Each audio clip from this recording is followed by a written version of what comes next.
आदर देने के लिए, उसके नाम को महिमा इज्जत देने के लिए। और हमारी खुश नसीबी है कि हम आज सुबह इस मुबारक दिन में प्रभु के नाम को आदर दे रहे हैं, प्रभु के नाम को महिमा दे रहे हैं। उसने हमें इस योग्य किया कि हम उसकी महिमा कर सकें, उसकी परस्तिश कर सकें, उसके वचन से सीख सके, ज्ञान हासिल कर सके, क्योंकि ज्ञान वचन का बहुत ज़रूरी है ताकि हम सब उसमें आत्मा में उन्नति कर सकें। तो आइए एक वचन पढ़ेंगे और उसके बाद हम वर्शिप में चलेंगे आगे। भजन संहिता उसका 104 उसके 33 और 34 पद को मैं आपके बीच में पढ़ना मांगता हूं, जो हमारी और आपकी आत्मिक उन्नति के लिए है। भजन संहिता 104 उसका 33 और 34। यहां पे लिखा हुआ है, मैं जीवन भर यहोवा का गीत गाता रहूंगा। अब आप सोच के देखिए, कई वर्शिपर्स होते हैं जो अपनी जिंदगी को शायद इसलिए सोचते हैं कि ठीक है अब एज हो गई, अब गला खराब हो गया, अब इसके आगे हम शायद वर्शिप नहीं कर पाएंगे। लेकिन दाऊद इस बात को कह रहा है कि मैं जीवन भर, जीवन के अंत तक मैं यहोवा का गीत गाता रहूंगा। उसे ये मतलब नहीं है कि मेरी आवाज खराब हो गई है, नहीं खराब हुई, मेरी उम्र हुई नहीं हुई, मेरे पास क्या इंस्ट्रूमेंट हैं क्या नहीं है, लेकिन मैं गीत गाता रहूंगा जब तक मैं बना रहूंगा, जब तक मेरी सांसें हैं, जब तक ये शरीर मेरा है, तब तक अपने परमेश्वर का भजन गाता रहूंगा। और 34वीं पद को पढ़ें तो बहुत अच्छी बात लिखी, वहां लिखा है, मेरा ध्यान करना उसको प्रिय लगे। देखिए कई बार हम लोग वर्शिप में तो होते हैं, लेकिन हमें यही नहीं पता होता है कि हमारी आराधना को सुन कौन रहा है। हमें तो लगता है कि हम गए हैं चर्च, हमें तो लगता है हम आराधना कर रहे हैं, हमें तो लगता है हम गीत गा रहे हैं, ताली बजा रहे हैं। लेकिन ध्यान रखिए, दाऊद कहने लगा कि मेरा ध्यान करना, यानी कि उसको याद करना उसको प्रिय लगे, क्योंकि मैं तो यहोवा के कारण आनंदित रहूंगा। उसके आनंद का विषय बहुत बड़ा महल नहीं है, उसके आनंद का विषय इजराइल का राजा बनना नहीं है, उसके आनंद का विषय बहुत सारा पैसा नहीं है, उसके आनंद का विषय पूरे इजराइल के साम्राज्य को हासिल करना नहीं है, लेकिन उसका आनंद उसका परमेश्वर है, उसकी खुशी उसका परमेश्वर है, जिसमें वो हमेशा मगन रहता है। इसीलिए वो ये चाहता है कि जब वो खुदा के हुजूर बना रहे, जब वो आए उसकी आराधना करने, तो वो आसमान का खुदा उसको पसंद करे, उसका याद करना, उसकी वर्शिप उसे पसंद आने वाली हो सके। आज दुआ करिएगा, खुदा बाप मेरी आराधना तुझे भाने वाली हो सके, मेरी वर्शिप तुझे अच्छी लगने वाली हो सके। ये किसी दुनिया के इंसान के लिए नहीं है, कोई अंकल खुश हो जाए, कोई आंटी खुश हो जाए, कोई मेरे जान पहचान वाले ऑफिस वाले खुश हो जाए, नहीं नहीं, ये प्रभु सिर्फ और सिर्फ तेरी है और तुझे ही भाए। आइए थोड़ी देर हम इस आनंदित माहौल में खुदा के चलेंगे और उसके नाम को आदर देंगे। जब उसका तख्त हमारे बीच में लगा हुआ है, हम उसके नाम को महिमा दें, कुछ अच्छे अच्छे कोर्सेज को गाएंगे, गीतों को गाएंगे और प्रभु की महिमा करेंगे।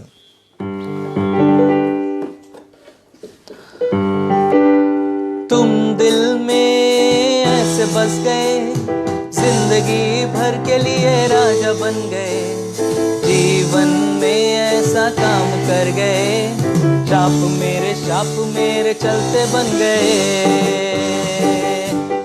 तुम दिल में ऐसे बस गए, जिंदगी भर के लिए राजा बन गए, जीवन में ऐसा काम कर गए, पाप मेरे शाप मेरे चलते बन गए।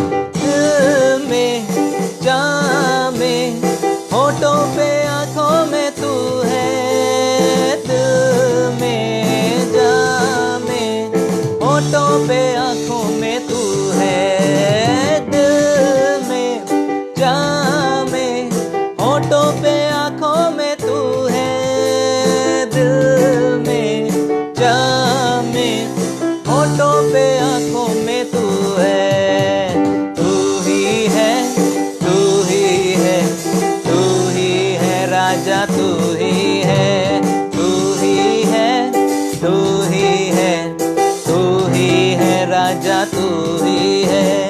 डर डर के मैं जो जी रहा था, डर से मुझको यीशु ने खींच निकाला, जंजीरों में जो जकड़ा हुआ था, तोड़ कर उनको आजाद है किया।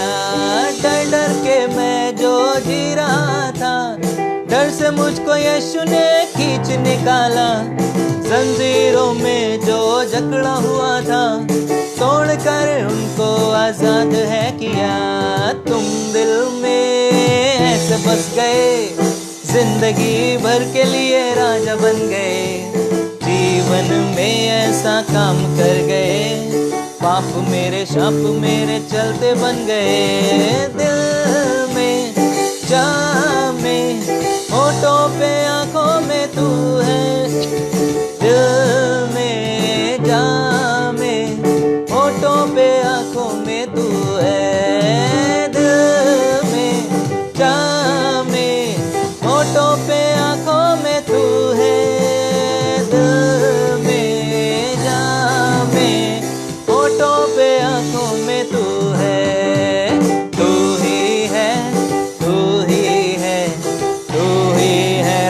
तू ही है, तू ही है, तू ही है, तू ही है राजा, तू ही है, तू ही है, तू ही है, तू ही है राजा, तू ही है। Hallelujah, hallelujah, hallelu, hallelu, hallelujah, hallelujah, hallelujah, hallelu, hallelu, hallelujah, hallelujah, hallelujah, hallelujah, hallelujah. जीवन जल का सोता तू बहता जाता है, जीवन जल का सोता तू बहता जाता है। निर्जल भूमि पर मैं बरसाता है, निर्जल भूमि पर मैं बरसाता है।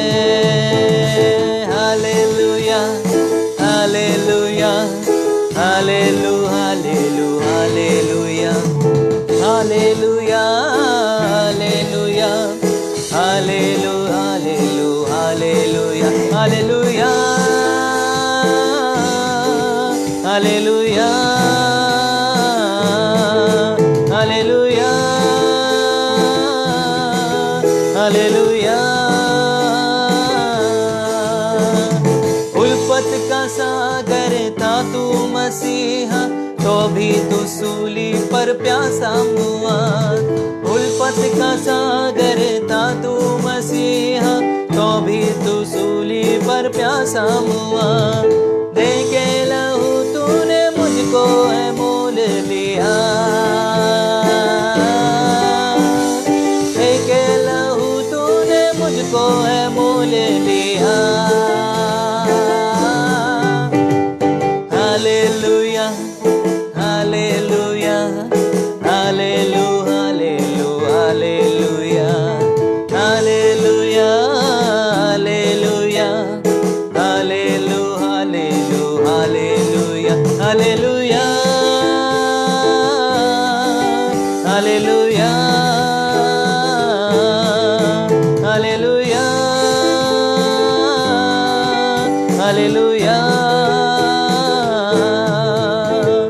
प्यासों को तूने पास बुलाया, बन के चट्टान तूने पानी पिलाया। प्यासों को तूने पास बुलाया, बन के चट्टान तूने पानी पिलाया। पी करके तुझसे वो प्यासे ना होंगे कभी, पी करके तुझसे वो प्यासे ना होंगे कभी।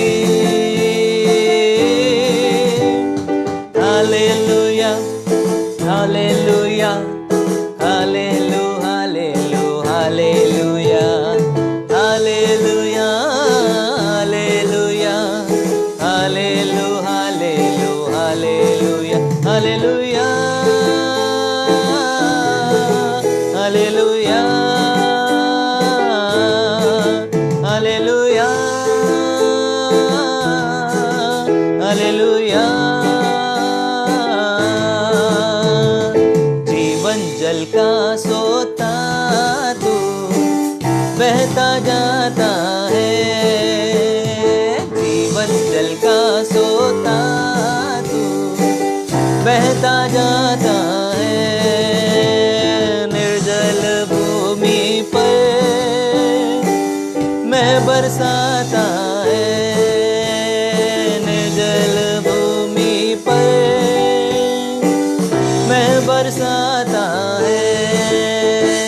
Hallelujah, hallelujah, hallelu, hallelu, hallelujah, hallelujah, hallelujah, hallelu, hallelu, hallelujah.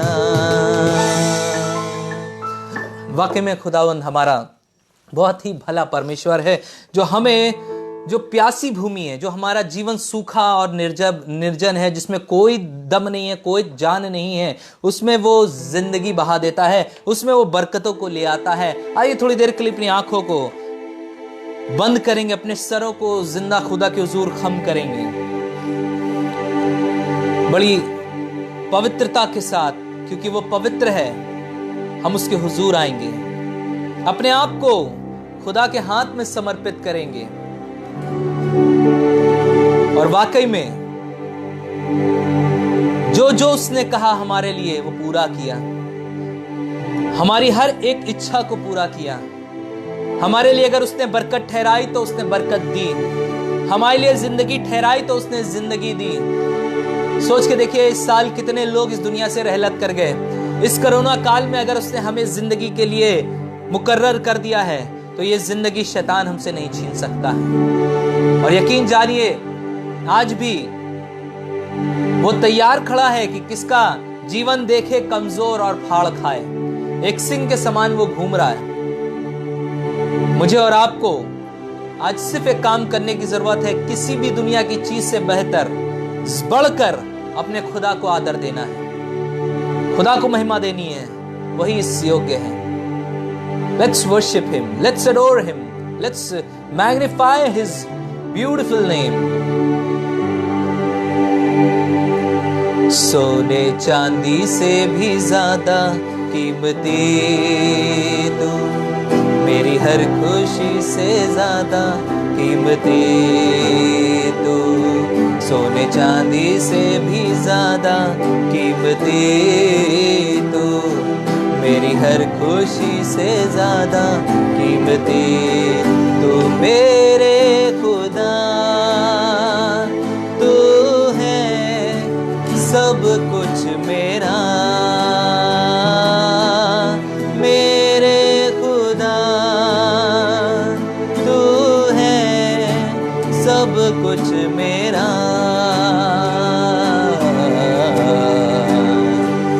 सोने चांदी से भी ज्यादा कीमती तू, मेरी हर खुशी से ज्यादा कीमती तू, सोने चांदी से भी ज्यादा कीमती तू, मेरी हर खुशी से ज्यादा कीमती तू, मेरे खुदा तू है सब कुछ मेरा,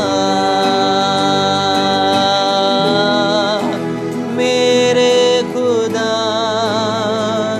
तू है सब कुछ मेरा,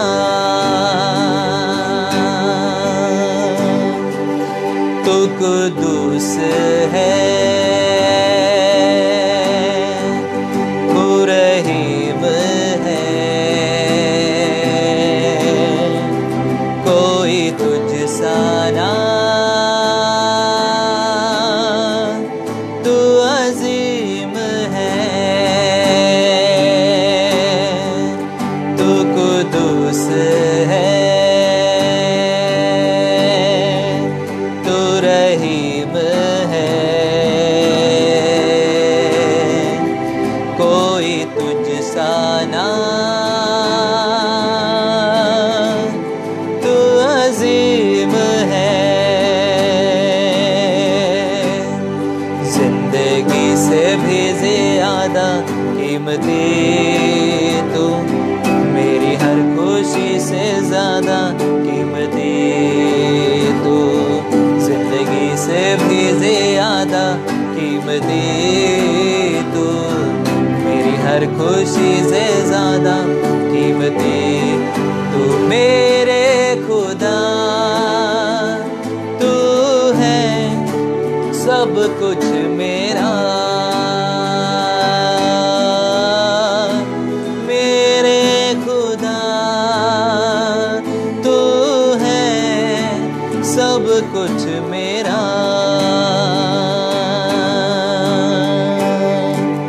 ये ना जोर से और ना ताकत से, ये ना जोर से और ना ताकत से, तेरे रूह से हो पहाड़ भी मैदान हो जाएगा,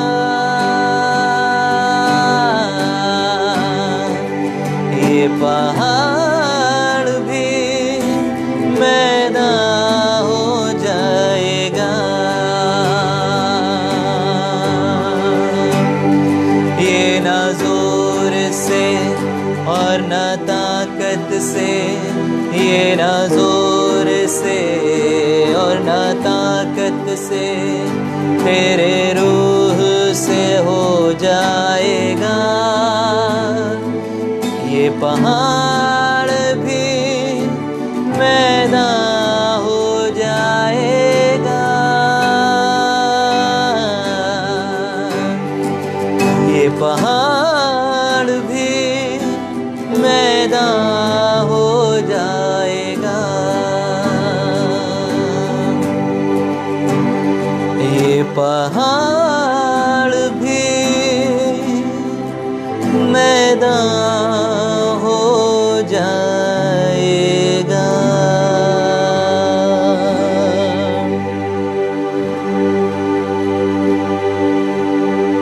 तेरी कुव्वत प्रभु हमें इतना बल देती है कि हम पहाड़ से भी कहते हैं तो वो जाकर समुद्र में गिर जाता है।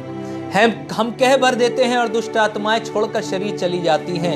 हम कह भर देते हैं और चंगाइयां हो जाती हैं। हम कह भर देते हैं और मुसीबतें टल जाती हैं। क्यों? क्योंकि तेरी सामर्थ हमारे अंदर डेरा करती है, जो हमें इस बात का हियाव देती है कि तुम भी बराबर के हिस्सेदार हो उस परमेश्वर के पुत्र के साथ, उसके उस राज्य में, जो हमें बल देता है, जो हमें सामर्थ देता है, जो हमें कुव्वत देता है। और यकीनन आज वो खुदा हमारे साथ फिर से मौजूद है। एक बार फिर से हमें सिखाने जा रहा है, हमें समझाने जा रहा है, अपने वचन से बताने जा रहा है। यकीनन पवित्र आत्मा, ये तेरी ओर से हो पाएगा। हमारे पास इतना ज्ञान नहीं है खुदावन कि हम अपने आप से वचन समझ सकें, लेकिन आप ही हैं जो हमें वचन समझाते हैं, बुझाते हैं और बताते हैं। आप ही हैं जो हमारी जिंदगियों को जो टेढ़ी है सीधा करते हैं। आप ही हैं जो हमें बताते हैं इस सकरे मार्ग को पकड़ लो, ये तुम्हारी जिंदगी के लिए भला है। चौड़ा मार्ग आसान तो दिख रहा है, लेकिन इसमें बहुत मुसीबतें हैं और अंत में ये अधलोक की तरफ बढ़ जाएगा। खुदा बाप, तेरा शुक्र करते हैं तेरे वचनों के लिए, जो हमें दिन प्रतिदिन दीपक के समान रोशनी दिखाते हैं इस अंधियारे जगत में, जहां पल पल अंधियारा दिखाई देता है, जहां पल पल मुश्किलें दिखाई देती हैं, जंगल जैसे सीन दिखाई देते हैं। ऐसा लगता है कोई हमारे साथ नहीं खड़ा प्रभु, लेकिन तू खड़ा है। तेरी रहमत, तेरा अनुग्रह हमारे लिए बहुत है प्रभु, और हम इसी में बने रहना मांगते हैं। तेरे लोगों को आज तेरे समीप लाते हैं, अपने आप को मिलाकर प्रभु, और यही दुआ करते हैं प्रभु, तेरी कुव्वत हमारे ऊपर डेरा करे, हमें सिखाए, हमें समझाए। आज जितनी ऑनलाइन वर्शिप हो रही है उन सब पर तेरा अनुग्रह होने पाए। जितने प्रचारक प्रचार कर रहे हैं लाइव वर्शिप में और जो चर्चेज में हो रही हैं, उन सबों के लिए दुआ करते हैं प्रभु, तेरा वचन गहराई में जाए, फलवंत हो, 100 गुना फल लाए प्रभु। जहां कहीं सताव हो रहा है, मैं उन जगहों के लिए दुआ कर रहा हूं प्रभु। खुदावन वहां के लोगों को समझ बूझ दे खुदावन, ताकि वो तुझे ग्रहण कर सकें, तेरे वचन पर विश्वास कर सकें कि तू सच्चा परमेश्वर है। प्रभु तेरा शुक्र करते हैं, तेरा अनुग्रह हम सबको मिलने पाए, तेरी आशीषें हम सबको मिलने पाए प्रभु। बड़ी दीनता के साथ अपने आप को तेरे हाथों में सबमिट करते हैं और दुआ करते हैं प्रभु, हमें अपने वचन से सिखा और समझा। ये दुआ आपके प्यारे बेटे यीशु मसीह के नाम में मांगते हैं, सुनिए और कबूल करिए, आमीन।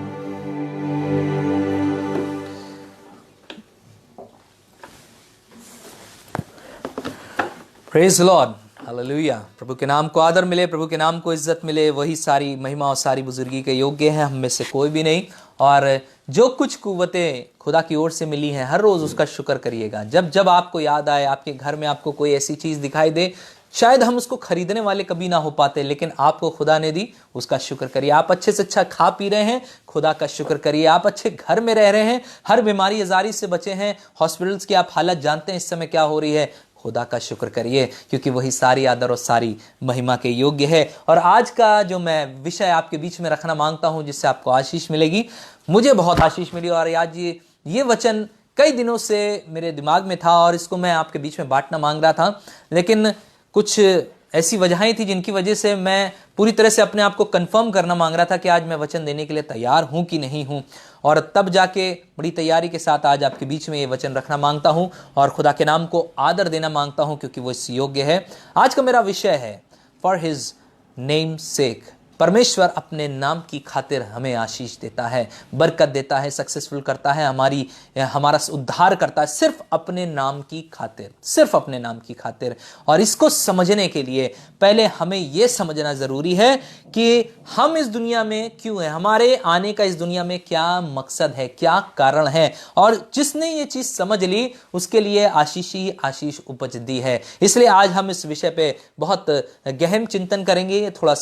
थोड़ा सा लेंदी विषय है, लेकिन मैं कोशिश करूंगा हम समय से इसको खत्म कर सकें, ताकि आप अपने कामों को भी निपटा सकें और खुदा को भी समय से आदर दे सकें। देखिए, मोहब्बत खुदा से तब तक अच्छी लगती है जब तक हम दिल से उसकी आराधना करते हैं। इसलिए ज्यादा समय न लेते हुए मैं वचन की ओर चलूंगा। तो आज जो सबसे पहला सवाल मेरे सामने और आपके सामने है, क्या वजह है कि हम इस धरती पर मौजूद हैं, इस समय हम यहां मौजूद हैं, तो इसकी वजह क्या है। आप 7.8 बिलियन जो धरती की आबादी है, 7.8 बिलियन, आप कोई गलती नहीं है इस दुनिया में, भेजे गए गलती से नहीं आए हैं, लेकिन आप परमेश्वर की मर्जी से इस दुनिया में भेजे गए हैं परमेश्वर का एक स्पेसिफिक काम को करने के लिए। और परमेश्वर क्यों आपसे चाहता है ये काम कराना? क्योंकि उसकी कोई मनसा है, उसकी कोई प्लानिंग है आपके लिए, तभी तो उसने आपको बनाया। देखिए, परमेश्वर ने कोई भी चीज एंटरटेनमेंट के लिए बनाई है, खूबसूरती के लिए नहीं बनाई है।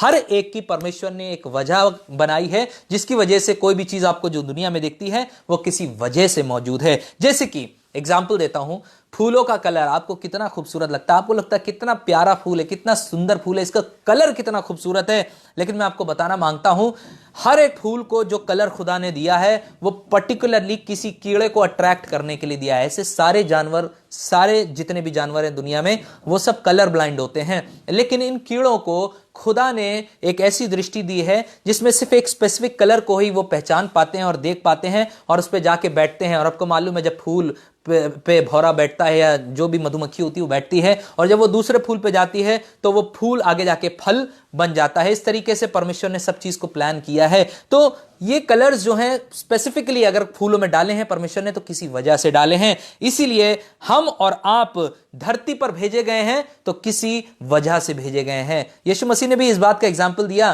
कि परमेश्वर हरी घास को एक बढ़िया कपड़ा पहनाता है। बढ़िया कपड़ा पहनाने का मतलब, जो आज और कल भाड़ में झोंक दी जाएगी वो आज है और कल खत्म हो जाएगी, लेकिन परमेश्वर उसको भी एक कलर देता है, उसको भी एक स्पेसिफिक कलर देता है। और इसी तरीके से परमेश्वर हमें और आपको बताने की कोशिश कर रहा है कि मैंने तुम्हें गलती से इस दुनिया में नहीं भेजा है, लेकिन मैं चाहता हूं कि तुम मेरा पर्पस वहां पे सॉल्व करो। और मैं चाहूंगा कि आप भी अपने पास, अगर आपके पास पेन डायरी हो, तो आप इन 5 क्वेश्चंस को अपनी जिंदगी में गांठ बांध के रख लीजिएगा और अपने आप से बराबर पूछिएगा। जब कभी मौका मिले बराबर पूछिएगा, क्योंकि ये आपकी जिंदगी की सफलता का कारण बनेंगे। आप परमेश्वर में सफल होंगे। पहली बात, हो सकता है आप दुनिया में बहुत सफल ना हो, लेकिन परमेश्वर में आप बहुत सफल बनेंगे, ये मेरी गारंटी है। अगर आप इन 5 सवालों का जवाब अपने आप से ढूंढ लेंगे। ये 5 सवाल जो हैं पूरी दुनिया को कंट्रोल करते हैं। ये 5 सवाल पूरी दुनिया को कंट्रोल करते हैं।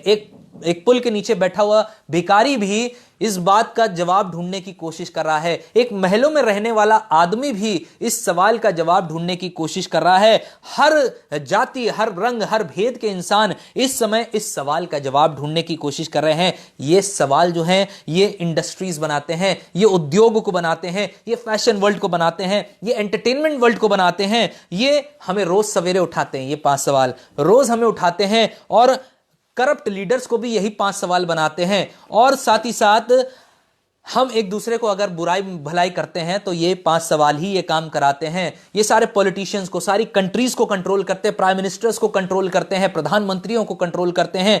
ये 5 सवाल पास्टर्स को कंट्रोल करते हैं। और यही 5 सवाल लड़ाइयों का बायस बनते हैं। दुनिया में जहां कहीं लड़ाइयां होती हैं, यही वो 5 सवाल हैं जिनकी वजहों से लड़ाइयां भी होते हैं। तो आइए जानते हैं ये 5 सवाल कौन से हैं। पहली बात, पहला सवाल, हु एम आई? मैं हूं कौन?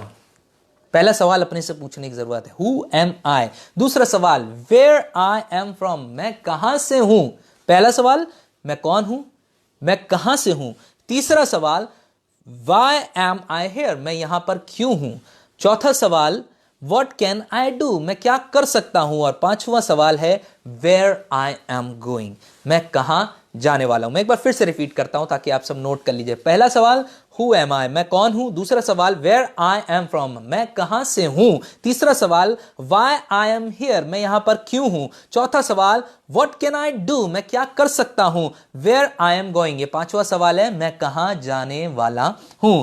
जिस किसी ने इसका आंसर ढूंढ लिया, यकीनन उसकी जिंदगी प्रभु में बहुत जबरदस्त हो जाएगी। और ये सारे जवाब आपको बाइबल में ही मिलेंगे, सारे जवाब आपको बाइबल में मिलेंगे।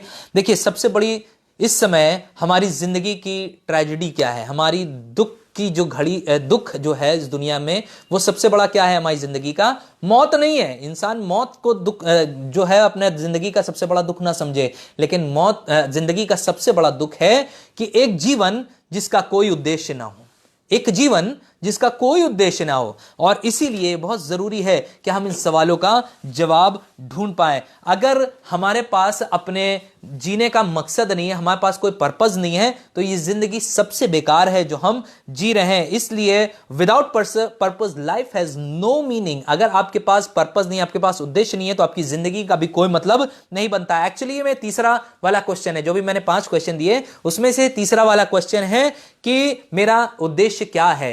यहां पे हमने पढ़ा ना, तीसरा था वाई आई एम हियर, मैं यहां पे क्यों हूं, ये मेरा उद्देश्य है और मुझे ये बात जानने की जरूरत है। देखिए, पहली बात, हर एक इंसान अपनी जिंदगी में चाहता है कि वो सक्सेसफुल बने, है ना। हर एक की इच्छा होती है। क्या रोज सवेरे आप और हम ये दुआ करते हैं कि नहीं भैया हम जो है अनसक्सेसफुल हो जाएं, हमारा सक्सेस खत्म हो जाए, हम किसी भी तरह से सक्सेसफुल ना होने पाए। हमारी रोज की दुआ रहती है कि हम सक्सेसफुल बने। और सच्ची बात है कि success is predictable, success is not luck. Success को हम समझ सकते हैं, भाप सकते हैं, देख सकते हैं, आने वाले समय में हम जान सकते हैं कि हमें सक्सेस मिलेगा। सक्सेस लक से नहीं आता है, लेकिन हम उसे खुद से परमेश्वर में हासिल करते हैं, क्योंकि परमेश्वर ने सक्सेस को डिजाइन किया है इस तरीके से ताकि हम उसे समझ सकें। फेलियर इज ऑल्सो प्रेडिक्टेबल, हम जान सकते हैं कि हमें घाटा किसमें होगा, इसलिए हम यह भी पता कर सकते हैं कि हमें फायदा किसमें होगा। और इसीलिए परमेश्वर ने हमारी जिंदगी को डिजाइन इस तरीके से किया है कि हम सक्सेस को और फेलियर दोनों को प्रेडिक्ट कर सके।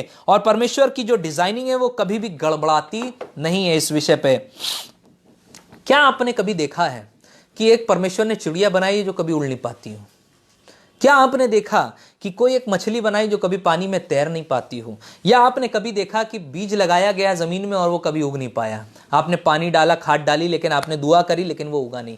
हर एक को मालूम है उसे क्या करना है, क्योंकि परमेश्वर ने सबका सक्सेस उन्हीं के अंदर बिल्ट इन किया है। चिड़िया को अगर उसने बनाया तो किस चीज के लिए बनाया? उड़ने के लिए बनाया है। मछली को अगर उसने बनाया तो किस लिए बनाया? पानी में तैरने के लिए बनाया। और अगर बीज को उसने बनाया है तो किस लिए बनाया है? ताकि वो फल लाए? नहीं, ताकि वो पेड़ लाए और उसमें से फल निकल सके। और आपको जब बीज लगाते हैं तो दुआ करने की जरूरत नहीं है, उसको मालूम है बीज को कि मुझे क्या करना है। हर एक को पता है, क्योंकि परमेश्वर ने उनका सफलता, उनका सक्सेस उनके अंदर डिजाइन करके डाल रखा है। और वो इसीलिए बहुत जरूरी है जानना हमें और आपको कि परमेश्वर ने हमारे अंदर भी सक्सेस को बिल्ट इन किया है। परमेश्वर मोर कमिटेड है हमारे सक्सेस के लिए बनिस्बत इसके कि हम उसके लिए कमिटेड होने पाए।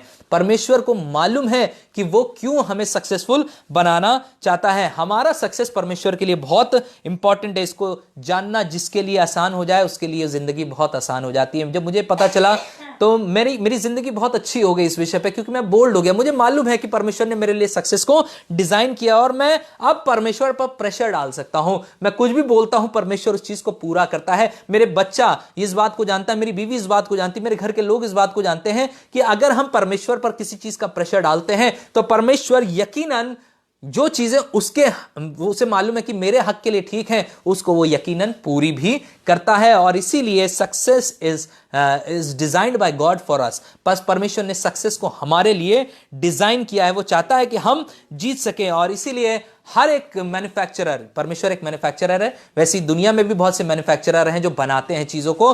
परमेश्वर ने हमारे अंदर सक्सेस को पहले से ही डिजाइन कर दिया है। और इसीलिए हर एक मैन्युफैक्चरर या हर एक निर्माता, बनाने वाला अपनी चीज को जब बनाता है तो वो नहीं चाहता है कि उसका प्रोडक्ट किसी भी हाल में फेल होने पाए। अगर कंपनी ने कोलगेट बनाया है तो वो नहीं चाहेगा कि कोलगेट फेल होने पाए। मैं आपके बीच में एक एग्जाम्पल शेयर करना मांगता हूं। जैसे कि आपके पास मोबाइल होता है, किसी के पास आईफोन है, किसी के पास सैमसंग है, अलग अलग आजकल कंपनियों के फोन हैं। तो आपने देखा होगा आईफोन के ऊपर एक एप्पल का सिंबल बना होता है, एक एप्पल बना होता है, सेब का सिंबल बना होता है, और वो इमेज होती है उस कंपनी की, जिसके द्वारा हम ये जान पाते हैं कि आईफोन जो है एप्पल कंपनी का है, जो हमें मिला है, और ये बहुत महंगा, बहुत अच्छा फोन है। तो कंपनी ने क्या किया, आप तक पहुंचाने से पहले इसको बहुत अच्छे से टेस्ट किया। आप तक, इससे पहले कि वो कंपनी छोड़ पाता, कंपनी ने और कंपनी के लोगों ने, मैन्युफैक्चरर ने ये बिल्कुल तय कर लिया कि हम पूरी तरह से इसकी जांच और पड़ताल कर लें, ताकि इसको सक्सेसफुल, इसको सफल बनाने के लिए जितनी चीजें इस फोन के अंदर जरूरी हैं वो सब इसके अंदर डाल दी जाए, ताकि ये मार्केट में जब निकले तो धूम मचा दे, जब मार्केट में निकले तो लोगों में छा जाए। क्यों? क्योंकि उसकी प्लानिंग है कि ये सक्सेसफुल हो, ये फेल ना हो प्रोडक्ट। और इसीलिए इसी तरीके से परमेश्वर ने भी हमको इस दुनिया में भेजा एक प्लान के तहत कि हम सक्सेसफुल हों, ना कि फेल हों।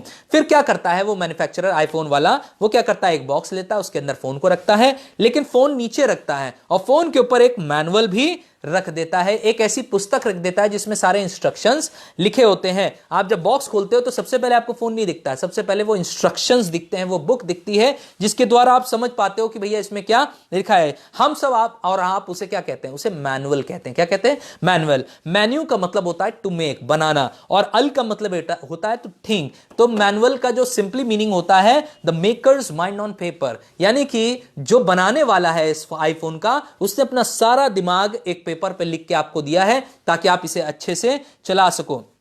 तो जब आप बॉक्स खोलते हो तो सबसे पहले मैनुअल आता है, और उस किताब को जब आप खोलते हो तो पहले फोटो दिखाई देती है, उस पे पहला पेज पे फोटो होती है, उसके बाद फिर उसमें लिखा होता है कि ये चलाने से पहले फोन, आप इस बुक को अच्छे से पढ़ लीजिए, इस बुक को अच्छे से पढ़ लीजिए और तब आईफोन को चलाइए। मैं और आप अपनी जिंदगी से एक जरूर से ये सवाल पूछें कि कितनी बार हमने अपने आप को चलाने से पहले इस पुस्तक को पूरी तरह से पढ़ा है, हमने कब कैसे इसको पूरी तरह से पढ़ा है, हमने क्या जानकारी हासिल कर ली कि ये शरीर जो खुदा ने बनाया है, इसका मैनुअल यहां पे, हमने इसको कितनी बार पढ़ के समझ लिया है। हमने शायद बाइबल कंप्लीटली पढ़ी नहीं, इसीलिए कई बार हम उस बनाने वाले की सोच को अपने अंदर समझ ही नहीं पाते कि वो हमसे चाहता क्या है। ये बुक है प्रॉमिसेस की, ये बुक है लॉज की, इसमें सारे वायदे हैं खुदा के, इसमें सारी व्यवस्था है खुदा की एक इंसान को सक्सेसफुल बनाने के लिए, सफल बनाने के लिए। और इसीलिए जब पहली इमेज आप देखते हैं, उसके बाद जो एप्पल की आपको इमेज दिखाई देती है वो कंपनी की होती है, उसके बाद आपको सेकंड पेज जब आप खोलते हैं जब मैनुअल का,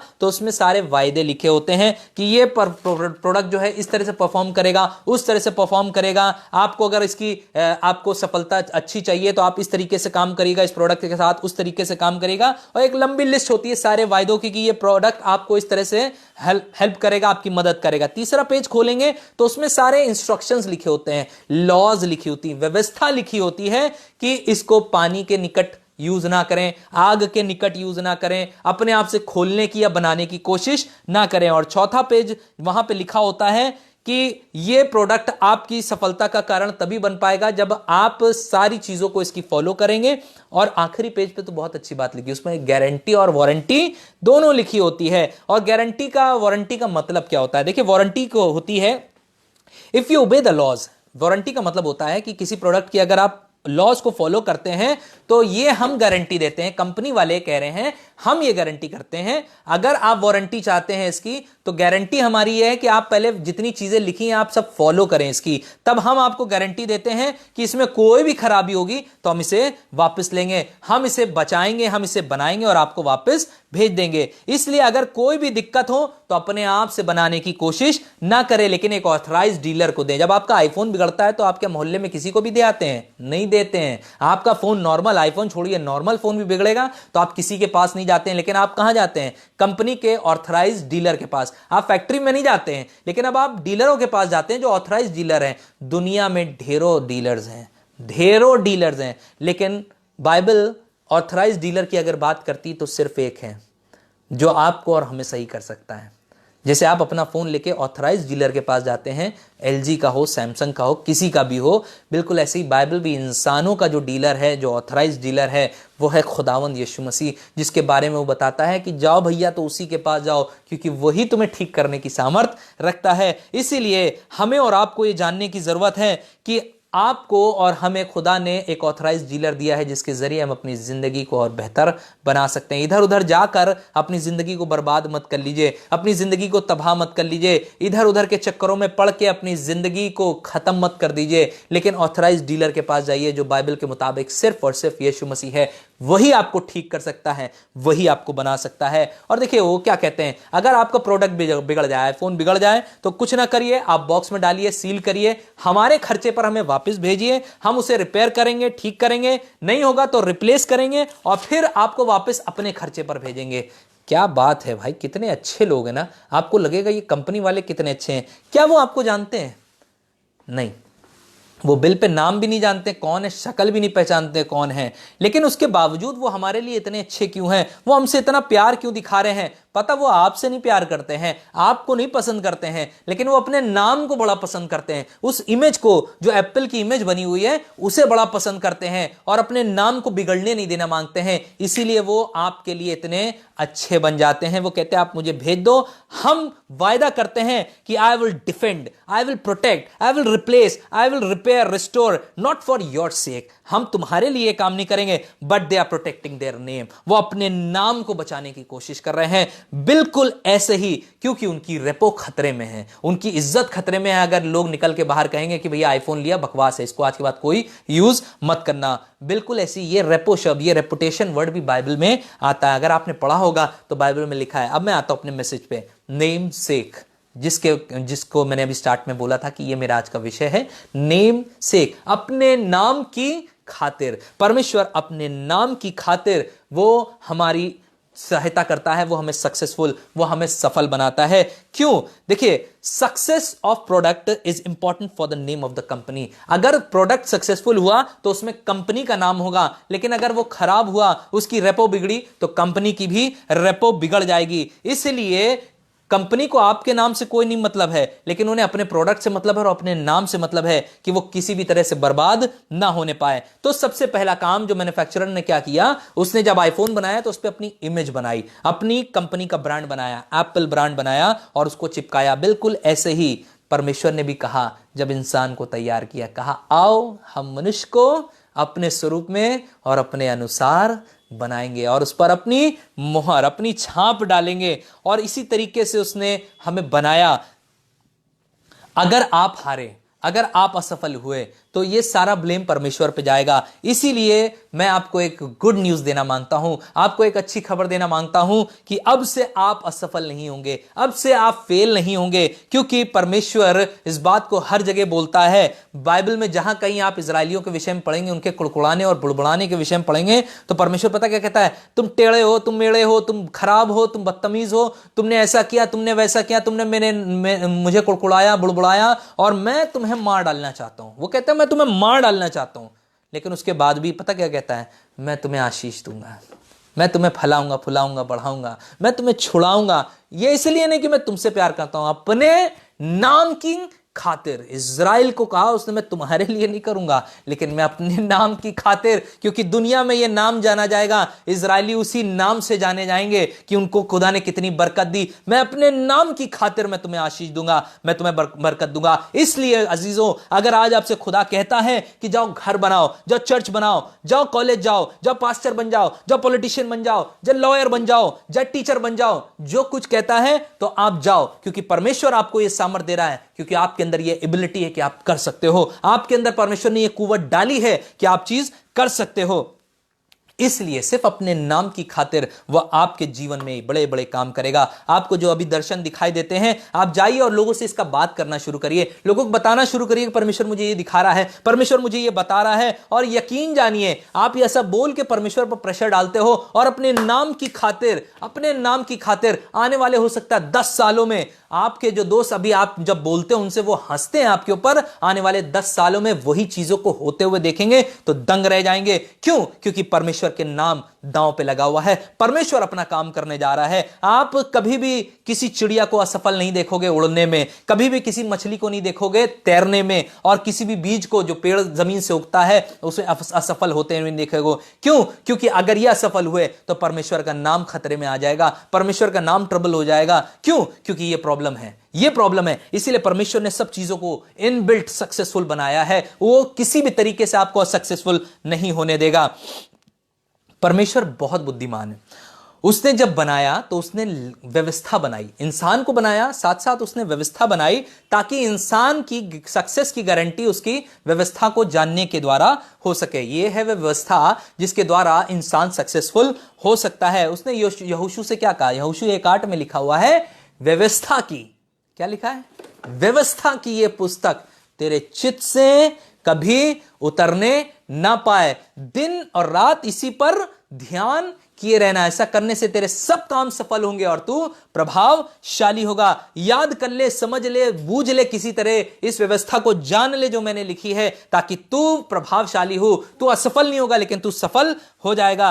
जिस किसी ने ये चीजें जान ली, यकीन जानिए आपको दुआ की भी जरूरत नहीं पड़ेगी, क्योंकि आप दिन और रात उसकी व्यवस्था पर ध्यान करते रहोगे। आप सोचते रहोगे परमेश्वर को क्या अच्छा लगता है, क्या भाता है। मान लीजिए आप एक कार खरीद के लाते हैं, आप एक कार खरीद के लाए और मैन्युफैक्चरर ने उसमें ऑलरेडी लॉज बना रखी हैं कि ये करोगे तो ऐसा होगा, ये करोगे तो ऐसा होगा, ऐसा करने से ऐसा होगा।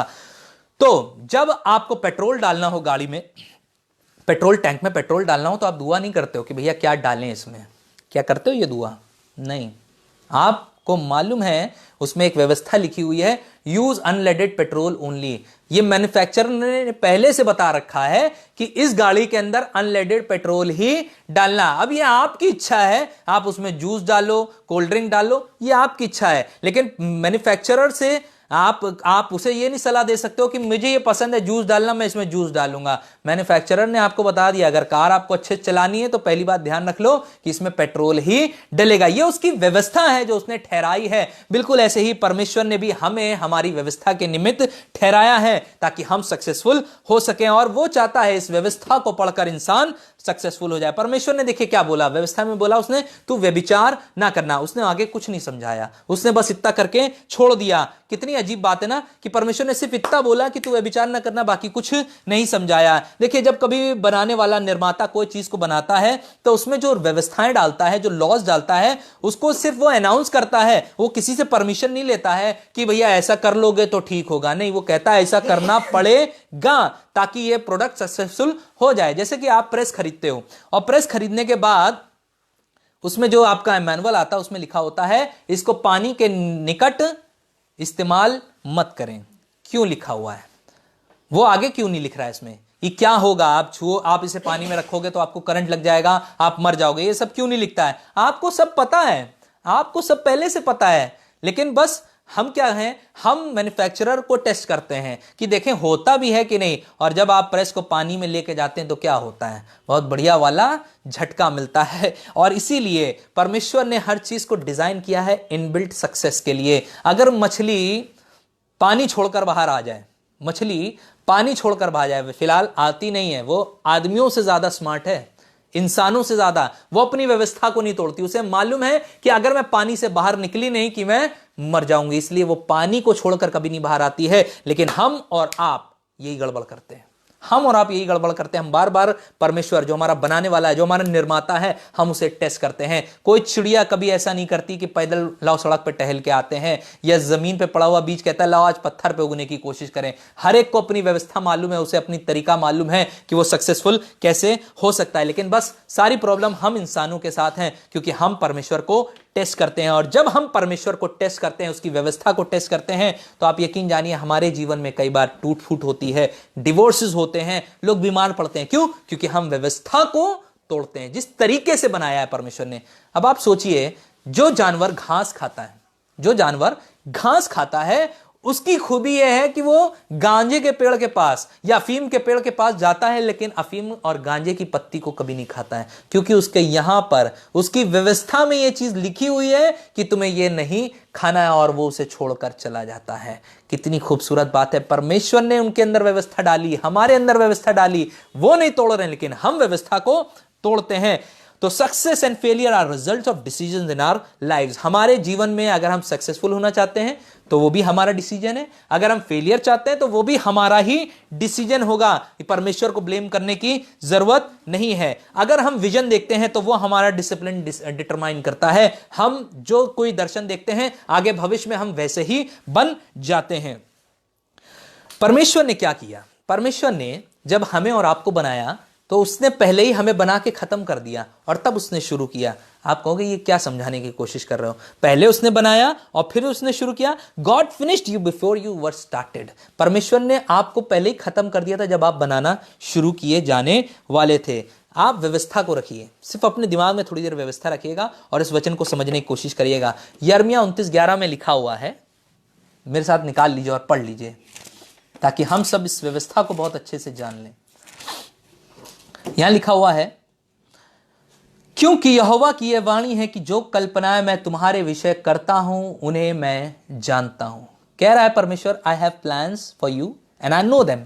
और उसके बाद कह रहा है, वे हानि की नहीं वरन कुशल ही की हैं और अंत में तुम्हारी आशा पूरी करूंगा। अंत में मैं तुम्हारी आशा पूरी करूंगा। उसकी तैयारी पूरी है। वो हमें पहले से तैयार करने की कोशिश कर रहा है। वो हमें सफल बनाना मांगता है, वो हमें आशीषित करना मांगता है, लेकिन हम किस तरीके से तैयारी करते हैं ये डिपेंड करता है। हम क्या उसकी व्यवस्था को समझते हैं? क्या हम जानते हैं? यशायाह 46 और उसका 10वां पद निकाल के मेरे साथ पढ़ सकते हैं आप।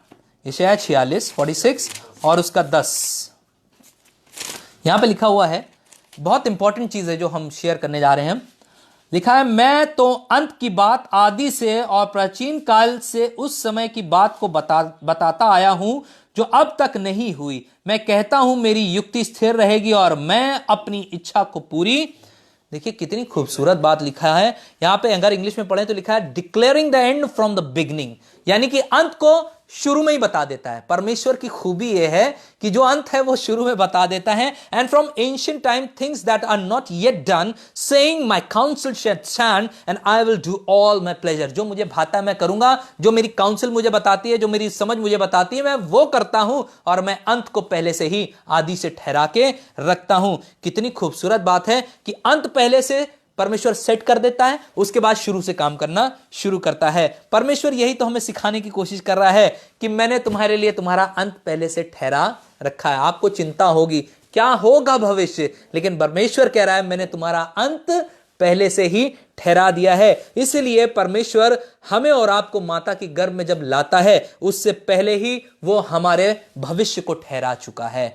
माता के गर्भ में रचे जाने से पहले उसने मुझ पर मन लगा लिया, अपना चित्त लगा लिया, और हमारे और आपके ऊपर जब मन लगाया तो उसने सारी प्लानिंग आनंद के लिए, आपके लिए, यहां बैठे हर एक शख्स के लिए जो इस वचन को सुन रहा है, पहले से स्थिर कर दी है। उसने पहले से लगा दी है ताकि आप और हम जान सके कि परमेश्वर की योजना हमारे लिए क्या है। आप गलती से इस दुनिया में नहीं है। पहली बात तो अपने जीवन से इस बात को निकालिए कि आप और हम यहां गलती से नहीं है। आप प्री डिस्टिंड बेबी हैं पहले से, जिन्हें परमेश्वर ने पहले ही बनाकर फिनिश कर दिया है ताकि आप अपने भविष्य की ओर जाएं तो आप सक्सेसफुल होते चले जाएं। इसीलिए सक्सेस आपको पहले से ही मिल गया है।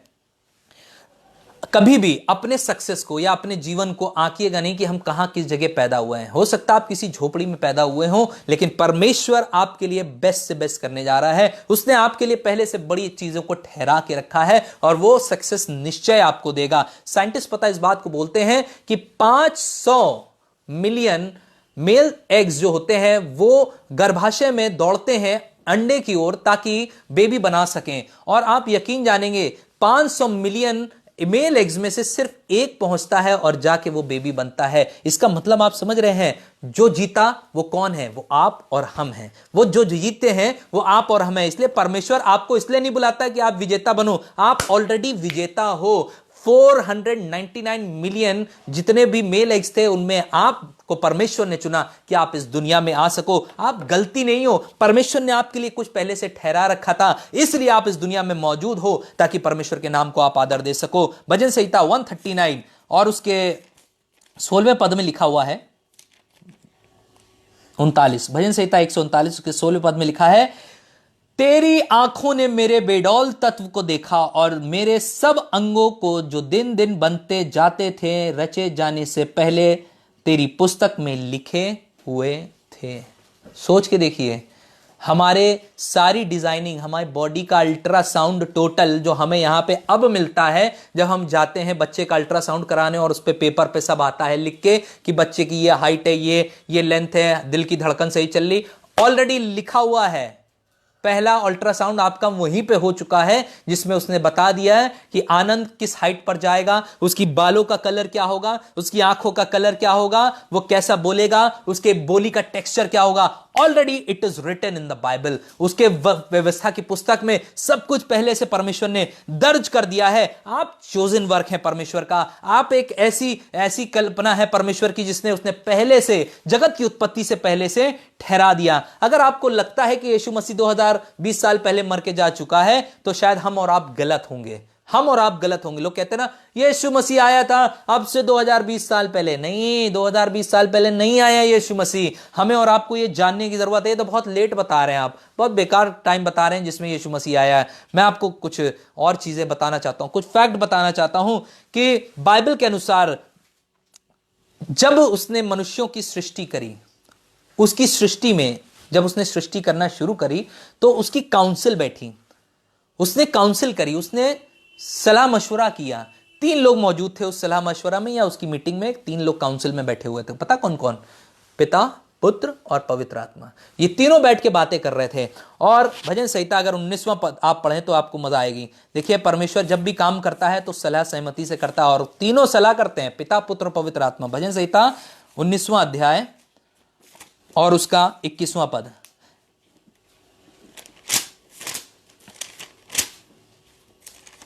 यहां पे लिखा हुआ है,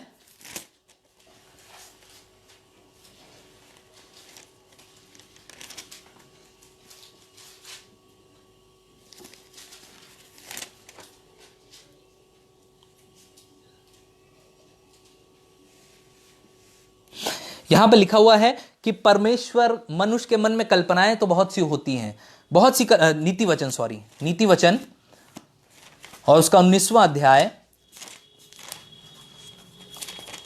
और उसका 21वां पद। यहां पे लिखा हुआ है, मनुष्य के मन में बहुत सी कल्पनाएं होती हैं परंतु युक्ति यहोवा करता है वही स्थिर रहती है। जो प्लान परमेश्वर करता है, जो काउंसिल वो करता है वही स्थिर रहती है। उसने आपको जब चुना तो वो एक सलाह मशवरे से चुना, ऐसे ही नहीं आपको चुन लिया। इब्रानी भाषा में काउंसिल का मतलब होता है एक मीटिंग, और उस मीटिंग में ये बातचीत होती है कि परमेश्वर कहता है चलो मीटिंग करते हैं, और मीटिंग में डिसाइड होता है कि हम मनुष्यों को बनाएंगे, और उसने हमें और आपको बनाया, और उस मीटिंग में उसने चाहा कि हम इस दुनिया में आ सके, और इसीलिए हम यहाँ पे मौजूद हैं।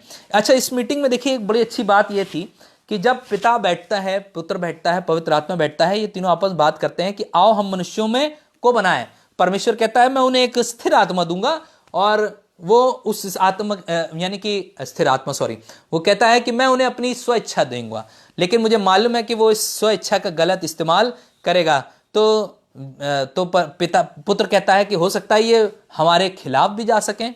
तो यीशु मसीह कहता है चलो एक काम करते हैं, अगर वो ऐसा करते हैं तो फिर एक काम करूंगा, मैं उन्हें छुड़ाऊंगा और मैं पहले ही सही दाम चुका दूंगा। मैं क्या करूंगा, मैं अपने आप को मार दूंगा और उसके बाद हम इनको छुड़ा लेंगे। और इसलिए यीशु मसीह मर जाता है, पहले ही मर जाता है, उत्पत्ति से पहले मरा है। यीशु मसीह अभी नहीं मरा है। बहुत ध्यान से समझिएगा जो मैं समझाने की कोशिश कर रहा हूं।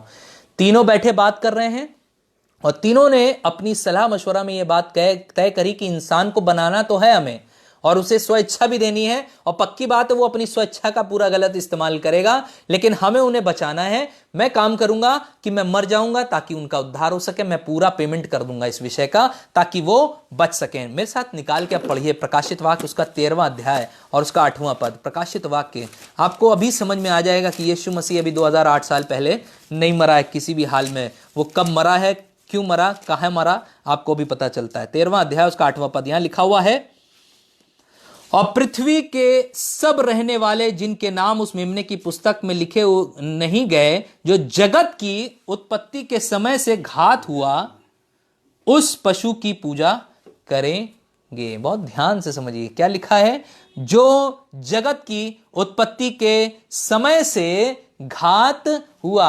वो मेमना, वो यीशु, वो जगत की उत्पत्ति से पहले घात कर दिया गया था। हमें तो लगता है 2020 साल पहले यीशु मसीह आया और दुनिया में मारा गया और गाड़ा गया और तीसरे दिन मुर्दों में से जी उठा।